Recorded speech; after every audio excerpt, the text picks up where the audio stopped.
Welcome back, guys. It's Dicebag with another pack review, and this time we're doing the new set booster from Zendikar Rising. Now this is interesting because it's a big sign of the times for Magic. And basically what we've got here is the cost of printing cards has probably gone up recently because well, the MSRP for boosters has been pretty much the same for forever, as long as I can remember. And yeah, definitely the cost of the business has not gone down, so Wizards is basically looking to increase their profit margins. So what do we get? We get things like the set booster, and this is a more expensive booster with prettier cards, basically, and you actually get less playable cards, even though they have little extras in there to take up space in the booster. But that's what this is, a way to charge more money for less materials. And I think it's a valid thing for them to try to do from a business standpoint, but I think it runs into problems with the fact that they still have the regular old, what they're calling draft boosters now. And that, if you have too many products that are effectively the same thing, it creates a lot of confusion, and especially for newer players. And if you've ever tried to get family members to like buy you Magic cards for Christmas or something, like, it's hard enough to get them to understand that you can just buy packs and they're different every time and it's a thrill to open them. But getting the idea of like the draft boosters, the set boosters, the collector's boosters, that gets confusing. And then aren't they doing like, what is it, like theme boosters too sometimes? I don't know, I've been out of Magic for too long. Last set I got was Throne of Eldraine, because that actually looked interesting. But I'm coming back for these. Oh man, Magic boosters are not very fun to open. Look at that. You can't even get a perfect tear on this thing because it rips just trying to peel the edge off. Look at that. You see that? The flaps are glued down. That's so unsatisfying. Oh, and by the way, they do not have a nice description of the set like Pokemon does on the back. So, points off for that. And we're looking at them backwards. Okay. Good job, Wizards. That's the first thing you want to see, is the last one in the thing. And there's the art card. I've read up on what the set booster contains, and they start you off with an art card, which isn't really useful. What's on the back here? It just says Zendikar Rising Art Series. Okay. Anyways, at least it looks nice. I'll give them credit. They have nice art. Planes. Oh, we got the full art. Basic lands. I don't remember the draft boosters having full art lands, but maybe it didn't. I just forgot. I've seen full art lands come and go so many times. It's not really a huge surprise. But what have we got? Our commons here. Strength of Solidarity. Choose target creature you control, put a +1/+1 counter on it for each creature in your party. And the party mechanic, of course. I found out what I hate about the party mechanic. Like, I was able to put it in terms. And if you think about it, what you got to have your warrior, your wizard, your rogue, and your cleric. And then you gotta divide the space in your deck between all of those. So you're taking 20 lands at the very least, pretty much guaranteed at least 20 lands in your 60 card deck. So that's a third of it out there. Then you've got 40 left. 40 cards left in your deck. And what do you do with them? Well, you gotta cram 4 different creature types in there in consistent proportions, unless you want to just leave one out and not get the full benefit of your party cards. But I feel like that would leave the mechanic too weak. You have to kind of go full bore into it. And that means basically your entire deck is just 2 warriors, 2 wizards, 2 rogues, and 2 clerics. And that's a party deck. You don't have much room to work with it. Whereas with stuff like tribal, well, if you make a tribal elf deck, you can pick from all the elves, and any elf will get a bonus or count towards a bonus on any elf tribal card, and that increases the variety of what you can do, because you're not worried about drawing elves. You're always going to draw elves. But with this, you might not draw the wizard or the warrior, and you kind of got to balance them out in your deck. And it feels really unsatisfying to me. And next one. Teeter Peak Ambusher. Okay. 2 mana, 1/3, and he gets +2/+0 until end of turn for 3 mana. I can see that being a useful limited card, but that doesn't seem like it's all that great for constructed personally. And honestly, that's what I play. I don't really care for limited.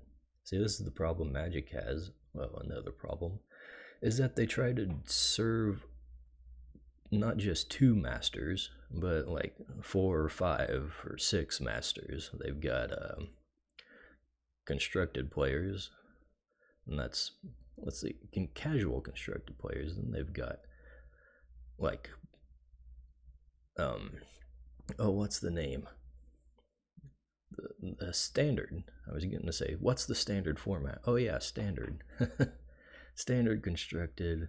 And they got all the different formats, but they've got draft, they've got EDH, then they have to deal with stores that want the product to sell, and not just sell, but sell high because it's a collectible, and then they got investors that they're trying to please. Oh, it's a mess. Magic right now doesn't really have a consistent direction that I can see, because it's being pulled in so many ways, and the regular old sets are suffering for it because they're trying to put things in it that don't match up. You got draft cards with commander cards with constructed cards, and it's like nobody really gets what they want. And I think that's why Magic players are so frustrated all the time. What we got here? Resolute Strike. Target creature gets +2/+2 until end of turn. If it's a warrior, you may attach an equipment you control to it. Now that's straight up tribal, and that's pretty nice. I got no problem with that. In fact, I think that's actually a pretty sweet card. Just the idea that it gets a bonus and it's an instant, so it can be a combat trick. And then, if you're playing in a warrior deck, as you should be, you get to attach an equipment to it. That's a nice bonus. That's a way to make combat tricks interesting. One of the first times I've seen it. Cliffhaven Sellsword, 2 mana for a 3/1, a core warrior. That's pretty basic stuff. I've seen better, but not terrible, I guess. Not something I put in a constructed deck because there's just better out there. Paired Tactician, what is this? 3 mana, a 3/2. Whenever Paired Tactician and at least one other warrior attack, put a +1/+1 counter on it. So this is another one where it's inverse party. It's telling you to play a bunch of warriors, but then the party mechanic tells you you also got to play a wizard and a cleric and a rogue. And why would you do that when you can just play more warriors? It seems like this set just doesn't know what it wants. Fireblade Charger. We're getting a lot of warriors this time. Oh, wait. These are supposed to be like centered around a certain mechanical theme, aren't they? Like the print runs for the first few are specifically geared towards a mechanic, so this must be the warrior mechanic batch we're getting. At least that's what I remember hearing. I don't remember if that's actually right. It sure looks right though. Anyways, Fireblade Charger. He's 1 mana 1/1. As long as it's equipped, it has haste. Okay. When it dies, it deals damage equal to its power to any target. Now that's actually pretty sweet. This guy I could probably find a niche for if I was building decks for him. And what we got here? This would be the showcase card. Now, it's a common, so that's not anything to write home about, unfortunately. But what have we got? What am I even looking at with the framing here? What is this? Are those are hedrons, I guess? I don't get this whole framing right here.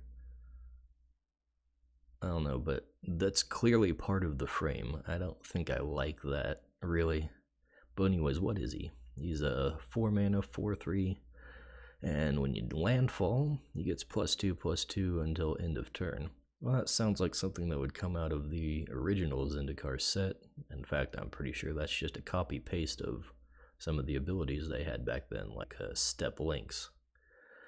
But, well, I was gonna say it's not bad and it's kind of good, but for 4 mana, I don't think that's cutting it. Anyways, next one. What? I don't understand the order here. What is this? Relic Amulet? 2 mana artifact. Whenever you cast a instant, sorcery, or wizard spell, put a charge counter on it. And for 2 mana and tap it, remove all charge counters. It deals that much damage to target creature. Okay, not bad, I guess. It's interesting. But, I mean, there's definitely better burn spells out there. It's not... It would be great if you could target players, but just creatures.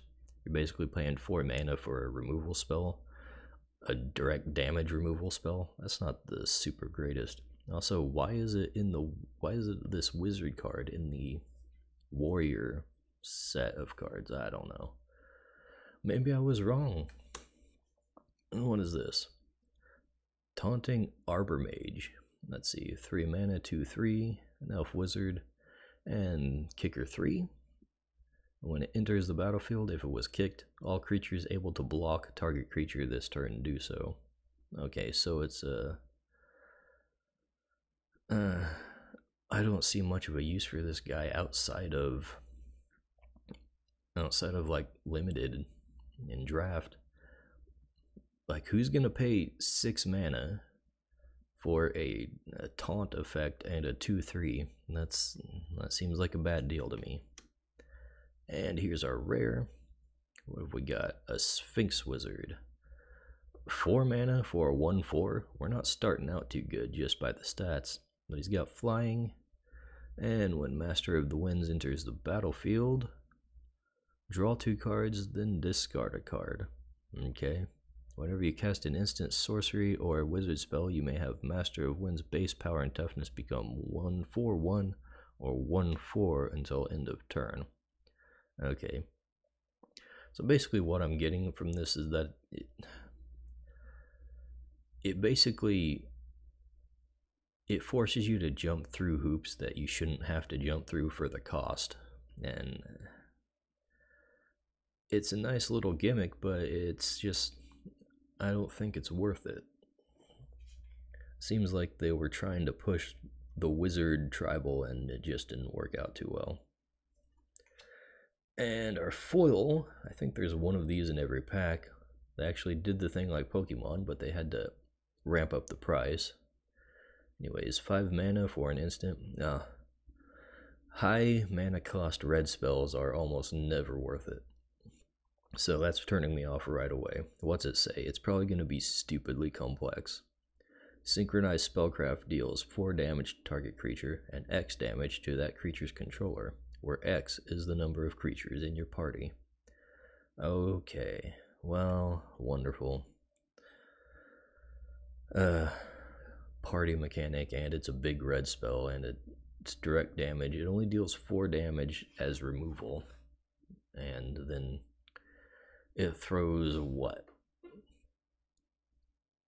As little as 0 and as much as 4 damage in your opponent's face. I don't know that that's worth any kind of constructed context. You can play it in draft, of course, and it might win you the game, but things are different.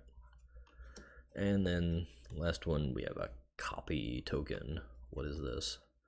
This token can be used to represent a token that's a copy of a permanent. Now, you don't say. What's the point of that? Like, you could literally use anything else and it would be just as relevant, because it's not really telling you the information that's on the copy, is it? No, not really. So there's our first set booster this time. Not much interesting there, just some tribal stuff. Really not liking the frame on this. Man, that's a shame. The what were they called? The expedition frames looked better, I think. This just looks awkward with the